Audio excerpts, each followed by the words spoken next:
I know it may be hard to believe, but it is in fact true that when we use DeepSeek, which is an app based out of China, that our data flows to China. And when we talk about our data flowing to China, what data is that?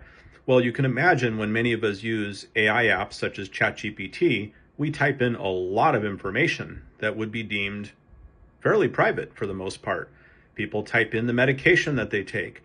They discuss their personal challenges at work, at home, all types of things, even uploading resumes, asking for feedback and sending images and asking for new renditions of them. There's a lot of data that goes into these AI apps. So in the case of DeepSeek, it is based in China, and it just so happens that so are their servers, and it just so happens that their privacy policy specifically states, if you download their app, as I have from the Apple App Store, as I have, and you read their policy on privacy, which I have, it clearly states that the data is stored in servers in the People's Republic of China.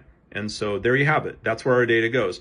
This is not limited to keystrokes and IP addresses. This is all of that information that we type into AI models, which help train them. And so the concern would be, and personally I have no concern. Same with TikTok. I do not mind at all that TikTok has whatever data they get from me.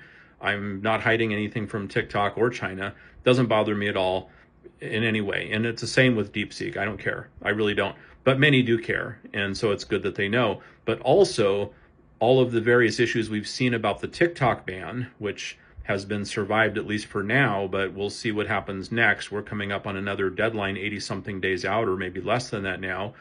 Potentially the same concerns could be raised from the White House, from President Trump regarding DeepSeek.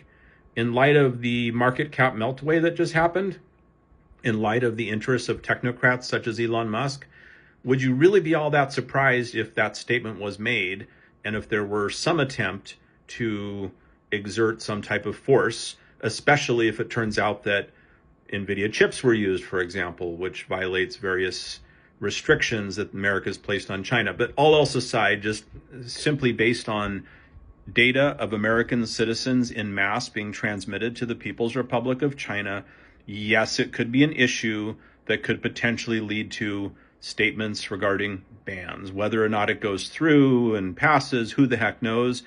But it's realistic to assume something like this could happen. Look what's going on with TikTok. Same with DeepSeek. Servers in China. There it is. Do you think they want to give that up? And there are some good points made. This is open source, and so local versions can be built using this open source solution that fortunately is open source, which is completely awesome. And therefore, a more secure environment can be established. We'll see where that all goes. Then again, OpenAI started that way too. But at least for now, our data is going to China. So we need to just accept that fact and see what comes of it over coming days, weeks, months, even years.